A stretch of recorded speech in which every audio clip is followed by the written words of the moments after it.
नमस्कार, मी वैभव केडेकर, आम आदमी पार्टी पालघर जिल्हाध्यक्ष। आज आपल्या समोर या मीडियाच्या माध्यमातून येण्याचं कारण हेच आहे की समोर पाहताय हे आउटलाईन आहे, मोठं गटर आहे।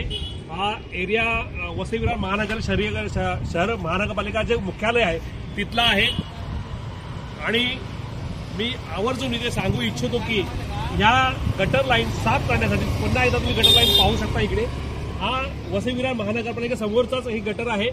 ह्यासाठी वसई विरार महानगरने 25 करोड मंजूर केले होते। ते 25 करोड गेले कुठे?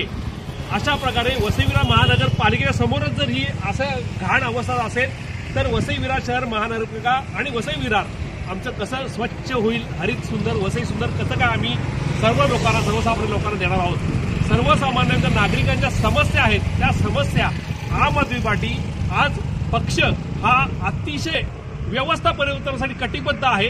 त्या निमित्ताने आज वसई विरारचं जे आमचे हे करतायत, जे लोकांचे हाल अपेष्टा करतायत, त्या दृष्टीने आम आदमी पार्टीचे नगरसेवक जे भावी नगरसेवक होतील ते हेच कारण असेल की व्यवस्था परिवर्तन आणि सर्वसामान्य नागरिकांच्या ज्या मूलभूत सुविधा असतील त्या सुविधा देण्यासाठी कटिबद्ध असणार आहे। मग पाणी असतील, इतर काय सुविधा असतील, गटर असेल आणि इतर ज्या ज्या सुविधा देता येतील त्या सुविधा आम्ही ह्या मार्फत वसई विरार महानगरपालिकेमध्ये गेल्यानंतर त्या आपल्याला सर्व नागरिकांना पूर्णत्वास देण्याचा प्रयत्न करणार आहोत। आणि अजूनही असे आमचे मुद्दे